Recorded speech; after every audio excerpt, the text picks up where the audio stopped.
Hi, I'm Neil Crone. I write a weekly syndicated column for Metroland. And it goes all throughout southeast Durham. And I'm here to talk about my new book, a collection of columns called Enter Laughing the Early Years. Well, it's funny, in the introduction of the book, I actually write about this, about how the first column came about, which was kind of accidental. Years ago, when the Harry Potter phenomenon first came out, this is how long ago we're talking about. In the local paper, somebody had written in a letter to the editor, slamming Harry Potter, how it was, it was bad for kids, it was promoting witchcraft, it was all this goofy stuff. So I felt compelled to write a response to this letter. So I wrote a very tongue-in-cheek response to, this guy about how bad Harry Potter really was, and it was kind of a funny little letter. Anyway, they published it.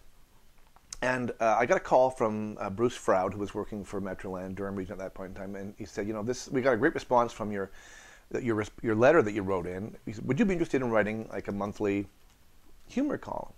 I went, oh, that'd be very cool. It'd be great. It sort of gained a little bit of momentum, and then it became a weekly thing. So yeah, it's still one of the highlights of my week. I love sitting down to write that little 500-word column. People ask me where my ideas come from sometimes. I think if I just get still a lot, and I become a very good watcher.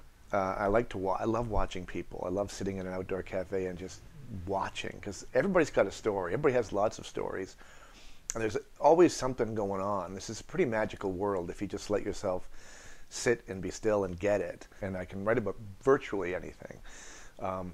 And I do.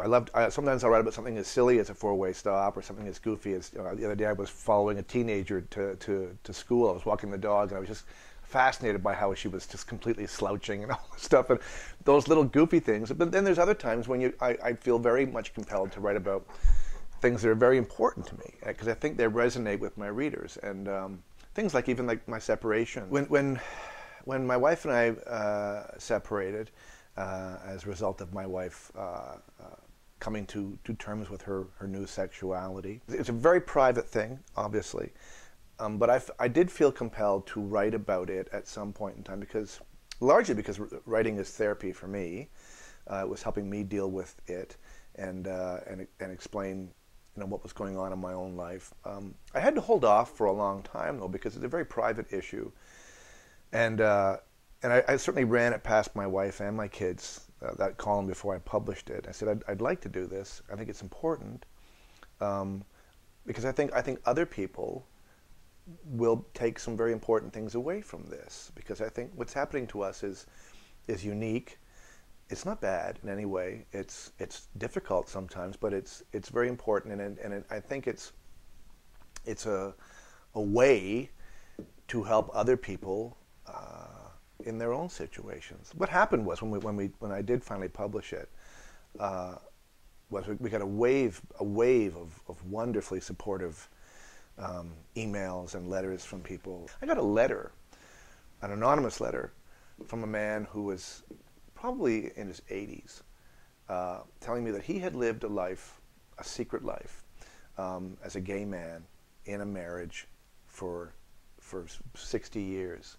And he still had not told his wife or his family, but he told me in an anonymous letter because of the column that I wrote.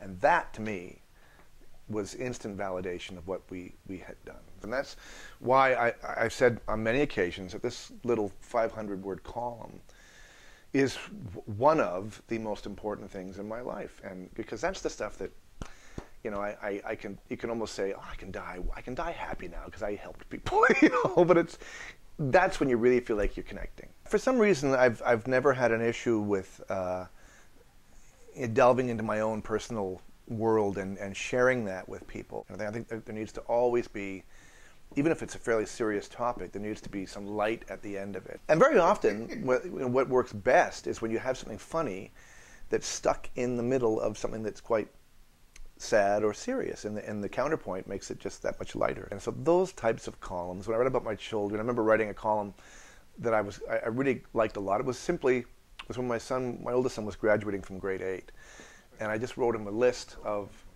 sort of things to look out for in life, and that felt really nice to write that, because as I was writing it, I was remembering my own life as a kid, and a lot of the things that I was telling him to look for and appreciate were things that I could still look for and appreciate. So the ones that resonate the most with people, and interestingly enough, those columns usually are not terribly funny.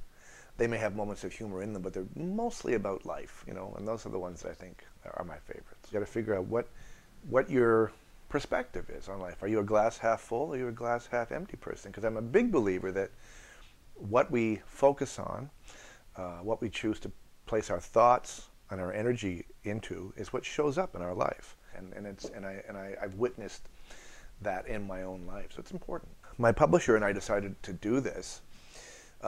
She had the Herculean task of having to go through. I've been writing these columns since, I think, 1999, if not a little earlier, and that's 52 columns a year. She had to go through these and sort of try to, grab some of the early ones and then thematically collect them into the book. I read it through from cover to cover and loved it. There's an author who's a favorite of mine, a guy named Robert Fulghum, who wrote a number of books. One was called Everything I Needed to Learn I Learned in Kindergarten, I think, something like that. But it's books very much kind of like what I write. They're just reflections on life and things that give you pause. And when you read their writing, and it makes you rethink something about your life, it makes you feel better about your life. And that it really is what I would like to leave people with. It's just that, feel good about what you're doing. You're not alone.